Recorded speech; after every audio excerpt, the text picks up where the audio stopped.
Bonjour à tous, heureux de vous retrouver sur Paris Turf TV pour votre quotidienne reçue 5 sur 5, l'émission du Quintet Plus et du 5-5. Pour m'accompagner aujourd'hui, Stéphanie Chastain. Bonjour Stéphanie. Bonjour Philippe, bonjour à tous. Alors Stéphanie, on se retrouve à Auteuil ce jeudi. Le prix Céréaliste, un lot moyen, enfin il n'y a rien d'extraordinaire au papier. Hein. C'est dommage, le prix Céréaliste en général, c'est des bons éléments. Maintenant, à la déclaration des partants, il y a eu une hécatombe de forfait. Donc voilà, on se retrouve avec ce lot de 15 sauteurs. Bon, il y en a quelques-uns qui peuvent sortir un petit peu. Oui, il y a un petit brin de qualité, mais enfin bon, voilà, au papier, au départ, c'était voilà, on s'attendait à mieux. On va essayer de faire avec. On va déjà écouter votre sélection, Stéphanie.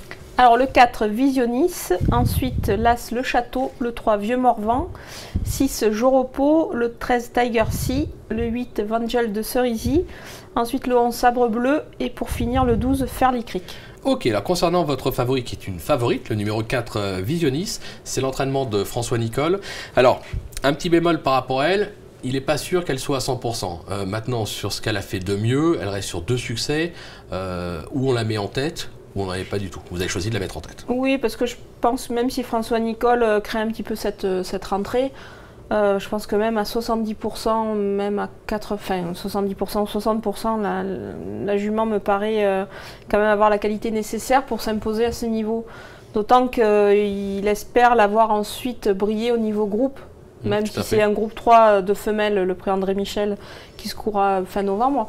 Ça suffit. Ça suffit surtout que, comme je vous ai dit, le lot s'est creusé et il faut vraiment chercher la qualité plutôt dans le haut du tableau, je pense. D'accord. Bon, on va vous faire confiance. On va prendre ce numéro 4, Visionis. Vous lui opposez, bon, c'est assez logique, le numéro 1, le Château. Le Château, il a déjà fait ses preuves à ce niveau. Il apprécie le tracé d'Auteuil. C'est un bon petit cheval. Il est même capable de remporter une épreuve de ce type. Oui, il a pris 4 kilos de pénalité hein, sur sa dernière victoire. À ce niveau, Christian Scandella est confiant. 72 kilos, voilà, c'est un petit peu ce que je crains. Mais comme je vous ai dit, le lot est creux, donc voilà, on est obligé de le retenir en deux. C'est un petit cheval, donc 72 kilos, il risque de sentir un petit peu... il risque de le ressentir pour finir. Voilà, c'est juste un petit peu ça qui me gêne. C'est le fait que ce soit un petit cheval, mais un petit cheval courageux. Donc voilà, il va faire sa course et se donner à fond. Non, on va le reprendre en confiance. C'est justement le moment choisi pour la Minute Terrain, puisque Emmanuel Rivron a joint au téléphone Christian Scandella, qui nous parle des chances du numéro 1, le Château. On l'écoute. Alors Monsieur Scandella, ce jeudi vous présentez dans le Quintet le Château qui méritait bien sa victoire la dernière fois. Il a mérité, mais c'est vrai que c'est pas celle qui était attendue. Voilà, le cheval avait observé un mois et demi de repos à Reims, on l'avait repris à peine 3 petites semaines avant, mais bon, maintenant c'est un cheval léger qui se prépare vite. Mais je pensais que contre les vieux pour une rentrée, je m'attendais à le voir faire les 5 premiers, on va dire. Maintenant il a gagné dans un bon style. Apparemment depuis la ligne a l'air d'être parlante. Et voilà, le cheval est resté bien. C'était un petit peu la course pas visée, j'aime pas dire des courses visées, mais c'était dans la logique du programme que les 5 ans sur ce parcours-là, qui plus est 3006. C'était un petit peu la course que j'avais en tête. Mais voilà, est-ce qu'il va supporter les 4 kilos? Si c'est le cas et qu'il supporte pas son charge, le cheval aurait le droit de répéter. Voilà. Il a évolué sur cette sortie victorieuse? Il est resté bien. Et comme c'est un cheval un peu souffroteux, quand il reste comme ça, moi ça me suffit amplement. Non, ça suffit à Christian Scandella, ça va nous suffire à nous. Hein. Oui. On va partir du principe qu'il est prêt à défendre ses chances. En troisième position, le numéro 3, Vieux Morvan, qui apprécie tout particulièrement cette piste. Là aussi, c'est incontournable au papier. Oui, c'est incontournable. C'est un cheval que peut-être je préfère un petit peu en steeple, mais il a fait ses preuves aussi en haie. Dans ce lot, c'est logiquement une base incontournable. Oui, on le répète, hein, par rapport au lot, quand on a vu les partants au départ, c'est vrai qu'il y avait, par rapport aux engagés, c'était plus compliqué.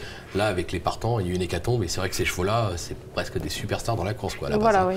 Bon, en quatrième position, le numéro 6, Joropo, qui a montré des moyens en plat, probablement la raison pour laquelle vous l'avez placé aussi haut. Oui, c'est un cheval qui, en obstacle, il n'est pas encore tout à fait bien réglé. Il a réussi à des belles performances, après il est un peu déçu.